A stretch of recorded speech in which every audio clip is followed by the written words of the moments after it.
This just into CBS Sports HQ. We know there is a Paul fight happening this weekend, and now there's another on the horizon. Jake Paul will take on former UFC welterweight champ Tyron Woodley in a boxing match.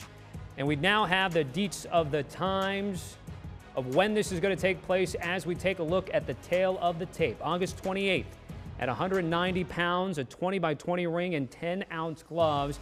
There is a 15-year age difference between these two, and there's also recent history between these two camps, with Paul and Woodley again taking place later this summer.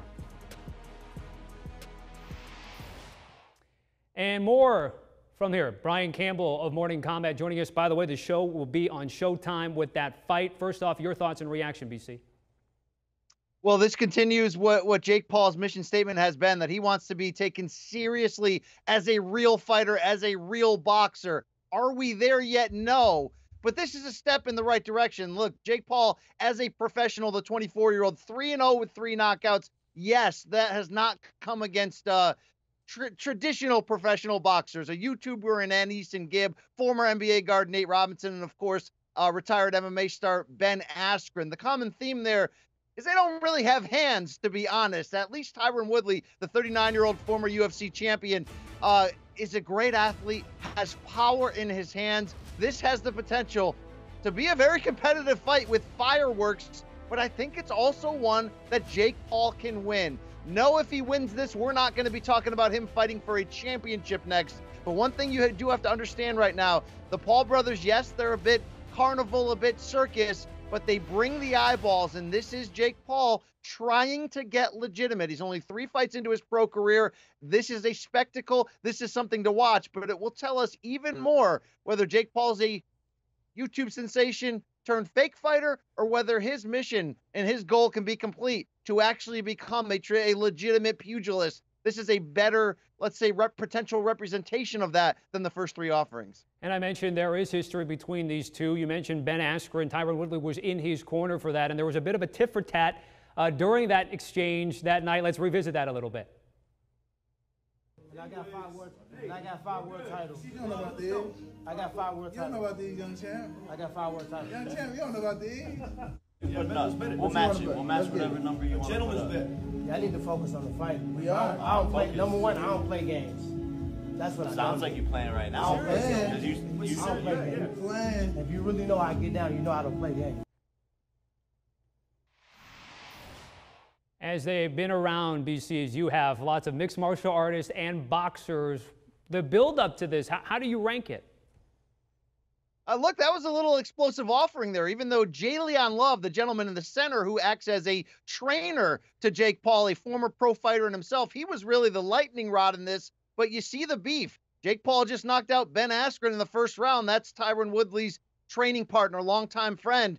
Now we move on in sort of this pro wrestling angle, only it's going to obviously be very real when they touch gloves. And there's a lot to like if you're following the Jake Paul circus about this. There's bad blood between them. Tyron Woodley may be 39, but like I mentioned, big power in his right hand, a great athlete, not a great boxer, let's say, not a lot of history to that. So this has the potential to be a very competitive, bad blood-fueled fight. And I think at the end of the day, look, the Paul brothers are going to bring in the casual audience, the crossover audience.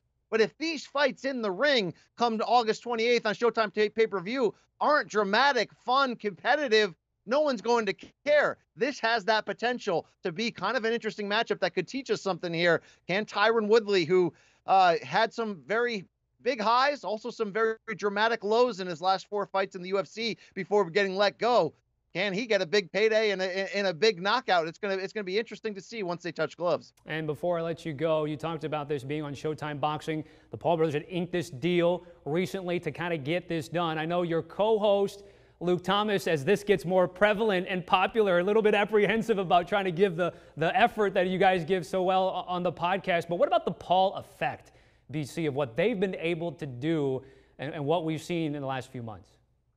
Well, look, it's a bubble. And when is that bubble going to burst? It's unclear at this moment. There's been, let's say, history in the past of quote-unquote freak fights, right? Pride in Japan and mixed martial arts did a great job of that. The Paul brothers, as I mentioned, they don't want to be considered freak or crossover celebrity fighters. They want to be legit. well, they're going to have to keep on winning, and they're going to have to keep on taking more dangerous names. I had a chance to sit down with Jake Paul last week in training camp in Puerto Rico, of course, for his brother Logan, who's fighting Floyd Mayweather.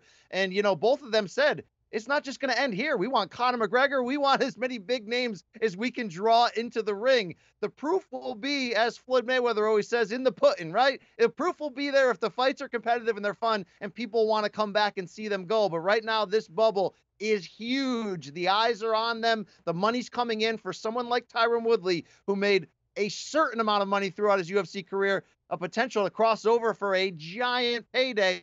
You know, millions of people are going to be watching this. As long as this bubble will stay full, Tommy, I'm going to be here. I'm going to be here covering it, getting you fired up for it, all right? You bet. It is a truth, but an unfortunate truth. The Paul brothers can hang that payday over a lot of the UFC fighters and go, hey, you can make more than you ever did with Dana White. Our thanks to Brian Campbell of Morning Combat. I'm sure they'll be talking about this with Luke Thomas on the podcast. Make sure you download and follow those guys today. It is the daily podcast. Those guys have you covered. And, of course, every time there's a big pay-per-view, instant analysis, everything you need to know, make sure you download and follow today.